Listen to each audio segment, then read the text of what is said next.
Well, Joe Biden's having just about the Joe Bidenest week of all time. When you kick off your week by shitting your pants in the Vatican in the presence of the Vicar of Christ himself, allegedly, it seems like there should be no place to go but up, but then this is Joe Biden we're talking about. So for his next act, he went to Glasgow and promptly had a nice long nap during a crucially important meeting about the existential crisis of climate change, for which he was roundly and deservedly mocked both by the internet and by the world press. Then came Tuesday, where there were 12 statewide races being contested this year, which is an unusually large number for an off-year election. And the Democrats, the party Joe Biden leads, the party of which he is the public face, they lost 11 of them. In fact, if it hadn't been for Phil Murphy pulling out a razor-thin victory in the New Jersey governor's race, which he won by around 19,000 votes, I think, the Democrats would have gone an amazing 0 for 12 on Tuesday. Now, I'm not a fancy political analyst or anything, but it seems to me like when you're the party in power, the party that controls every single organ of the national government, and you lose 11 out of 12 elections in a wide variety of states, it's probably time to do a bit of soul-searching and maybe reevaluate your policy approach and your messaging strategy, because here's a pro tip. When you lose 11 out of 12 elections, it means the people of the country think you're doing a rather shitty job and they don't support your legislative program. And for a few brief, shining moments late Tuesday night, early into Wednesday morning, there was almost some actual self-awareness being shown by the Democrat Party functionaries whom we used to know as the mainstream news media. Like, could it be that voters actually don't like this crap? Could it be that the policies the Democrats are attempting to ram through are policies that only have fringe appeal at best and are stridently opposed by a majority of the electorate? But that didn't last long, of course, because when you watch the mainstream fake news media, you're not looking for sober, dispassionate analysis of the events of the day. You're not looking for in-depth discussion of complex political questions. You watch the mainstream fake news media because you want confirmation of your priors. You watch the mainstream fake news media because you want the people on the screen to reassure you that your ideas are the right ideas, that your views are the correct views, and your enemies oppose you not because you have honest differences of opinion about how to best govern the country, but rather because you are good and moral and virtuous, and those who oppose you, are bad and amoral and non-virtuous and basically pure evil incarnate. So by Wednesday morning, we had the true explanation for the bloodbath that took place on Tuesday. We had apprehended the real culprit and taken him into custody, and his name is racism.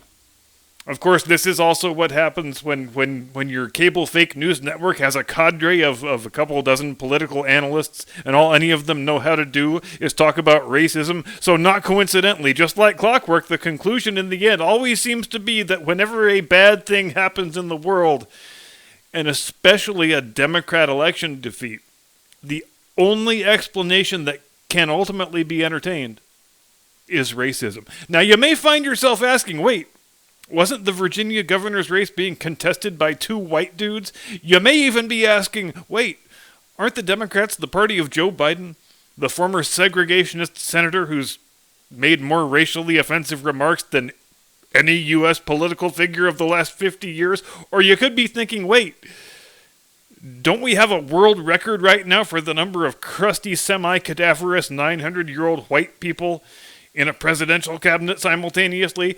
And you may be operating under the illusion that these are fair questions. But that's only because you're not sophisticated enough to understand the deeper, more insidious machinations of white supremacy. And you're also neglecting the most pertinent fact of them all.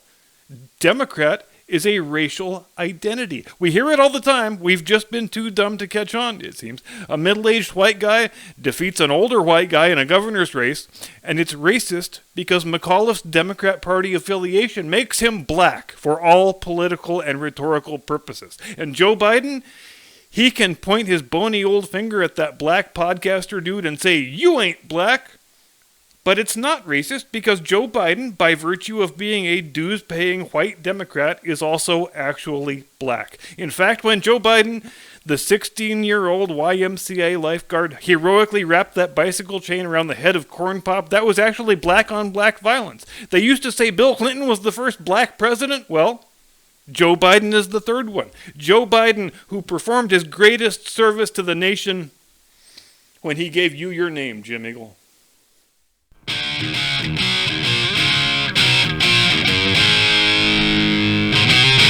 From high atop the battlements of Castle Curmudgeon, where I'm hearing rumors that Admiral Hunter Biden, America's greatest naval hero, Nelson on the Delaware, if you will, has taken great umbrage at the fact that he's now equal in rank to that chick who looks like Yogi Berra.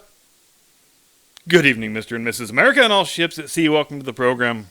I am your eponymous host and humble servant. And what does a man do for an encore when he has had one of the most creatively self-humiliating 5-day runs in the modern history of the American presidency? Well, if you've ever drunk turpentine and pissed on a brush fire, you already know what the answer is.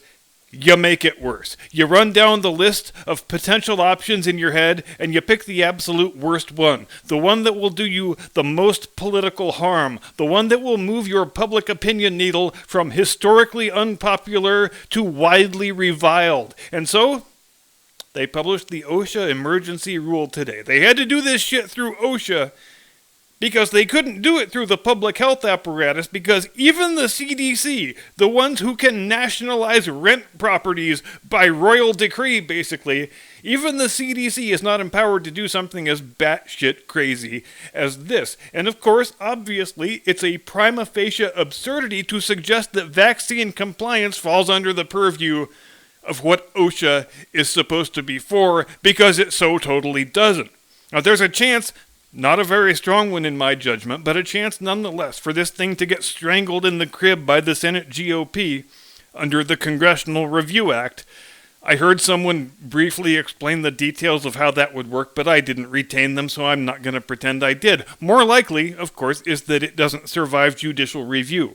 In fact, the lawsuits are already flying hot and heavy, both from state attorneys general and private companies alike, so I suspect that those will all get boiled down to 2 or 3 class actions, one with the states as the plaintiff and 1 or 2 others with private employers. And I should hope that one or some or all will get fast-tracked to the Supreme Court, because this is quite obviously something that needs to be adjudicated by the highest court in the land. But this is also still, unfortunately, the Roberts Court, where the Chief Justice sometimes ties him up into rhetorical pretzel shapes, trying to avoid rendering a decision that might jeopardize his future invitations to all the right dinner parties in the district. Which is to say, this aggression by President Joseph R. Biden shall not stand. It will be defeated legislatively or by the judiciary or through direct action by the citizenry, but make no mistake, it shall not stand. Trying to turn American small businesses, the same small businesses you've been trying to crush into oblivion since the moment you finished mumbling the oath of office,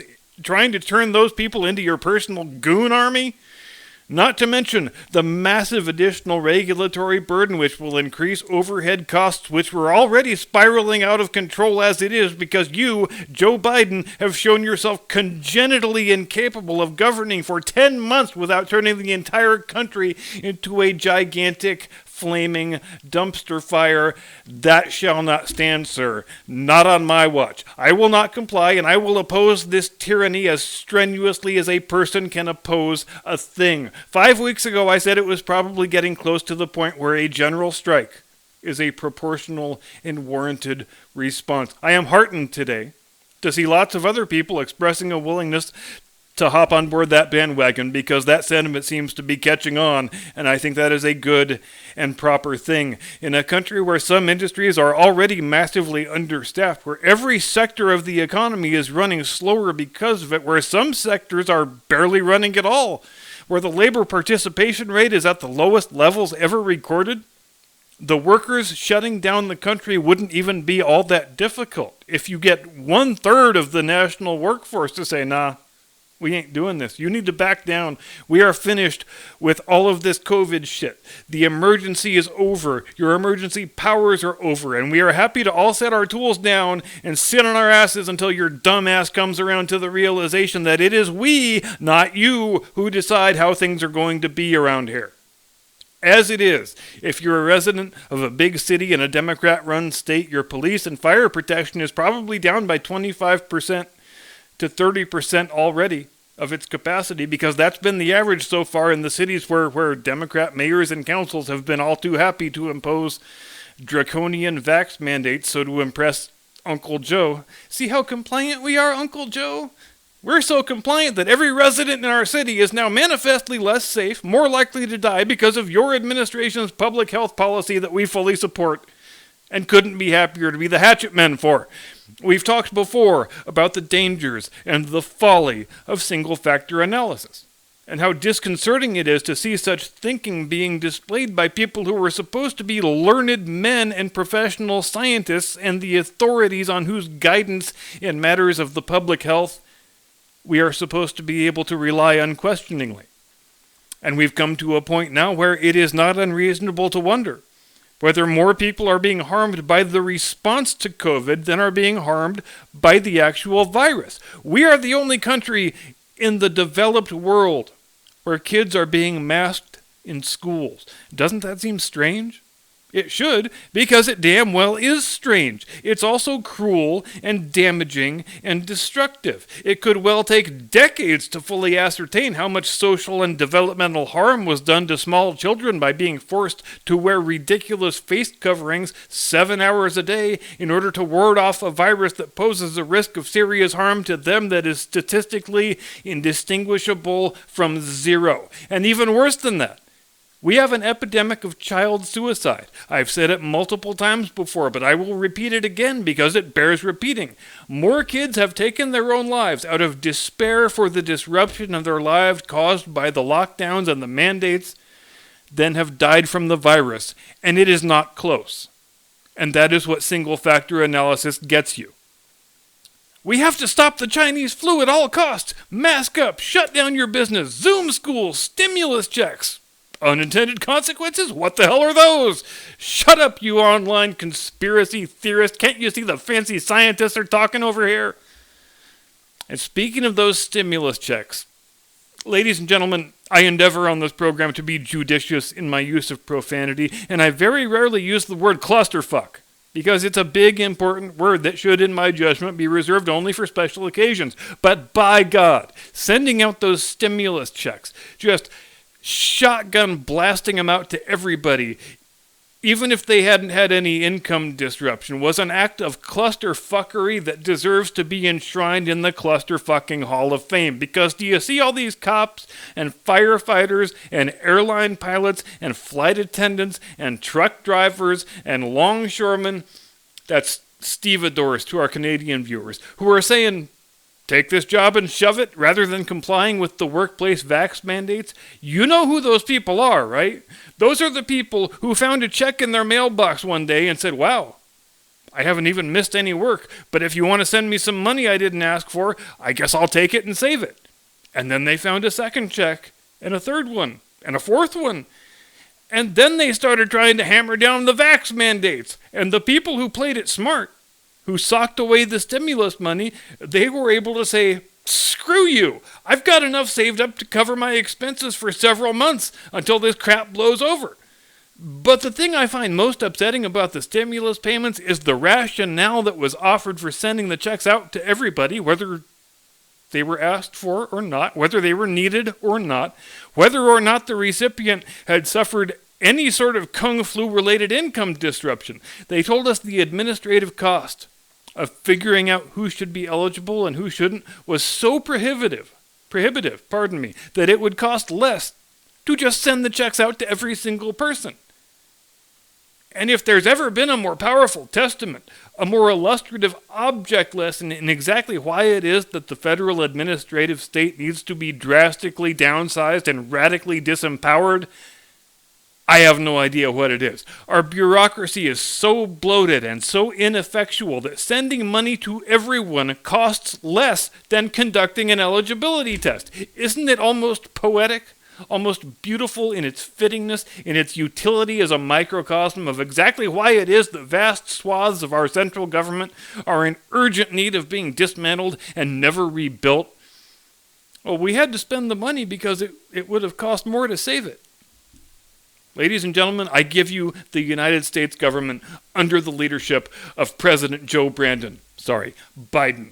And I couldn't help noticing Ron DeSantis stole that joke from me yesterday, but that's fine. Thanks for watching, Governor. And since I like the cut of your jib so much, sir, you have got standing permission to steal any of my jokes you like. All I ask in return is that when you become president, I don't know, let's say ambassador to Luxembourg?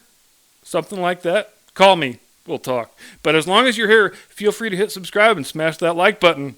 And speaking of governors, or guys who will soon be governors because they just defeated the last man standing from the original Bill Clinton goon squad, I've been informed that my characterization of Glenn Youngkin's signature garment as a sweater vest was not entirely accurate. It turns out that the thing he wears is actually called a fleece vest, which apparently is distinguished from a sweater vest by the presence of a zipper. I'm told, moreover, that the fleece vest is wildly popular among dorky middle-aged dads, which came as something of a surprise, as I've been a dorky middle-aged dad for quite some time now, but this is the first I've heard of it. And while you will not catch me in a fleece vest anytime soon, I do love my quarter-zip pullover, which I'm told is also a stereotypical dorky dad item. So, Youngkin wins in Virginia after having been declared a white supremacist on the eve of the election, which is how you can always tell the Democrats are afraid of losing. It's probably only a matter of time before the Southern Poverty Law Center declares the fleece vest part of the white supremacist uniform, along with khaki pants and the OK hand sign. But here's what I love about some commentators on the right, not going to name any names, but especially commentators on the right who are not necessarily the biggest fans of Donald Trump. People who lambast commentators on the left, and not without good reason, for racializing everything and discussing all matters only through the prism of race, but who then turn around and do the goddamn exact same thing because all of a sudden everything is about white women. Oh, look at this big swing that happened with white women, and white women hate Trump, so no more Trump. That's what we're supposed to do, right? Except two problems with this line of thinking. One, please stop pretending exit pollsters know exactly how every person voted in every demographic. I've been talking about this ever since the first episode I did.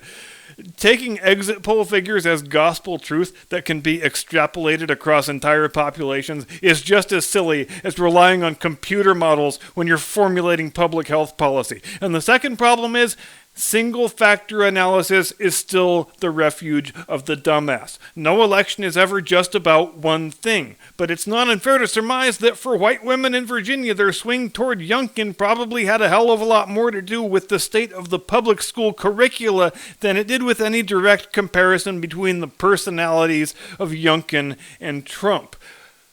But that was a cute little stunt they tried, the Lincoln Project. With the fake white supremacists and the tiki torches, and could they not even find 5 white guys to play the fake white supremacists because one of the dudes was black, which I think kind of diminishes his credentials as a white supremacist, unless of course he's Larry Elder, the grand dragon of black white supremacy. But just remember, folks, in fact, if you remember only one thing from this video, remember this: Democrats are their own race. If you overlay that onto their worldview, the worldview that you thought was so inconsistent and nonsensical, suddenly everything comes into focus and makes perfect sense. And it's only fair in a world of make-believe, where a boy can become a girl and vice versa, simply by asserting it to be so. Then there's no good reason why a Democrat can't be a distinct racial identity. So if you couldn't tell already, I'm fully on board with a nationwide national strike, since I'm the son of a bitch who proposed it in the first place. I don't want to rely on our elected representatives. I don't want to rely on the judiciary. I want to crush this tyranny the old-fashioned way, by doing it our damn selves, by backing down the oppressor, by making him bend his knee to our will and hearing the lamentations of his women instead of the other way around. I will not be back with you until next Tuesday, so you have a bleak 4-day curmudgeonless period approaching, but let's all try to get through it as best we can. Thank you very much indeed for watching. Have a pleasant tomorrow and an edifying weekend. Continue to not comply, and until next time, please do get off my lawn.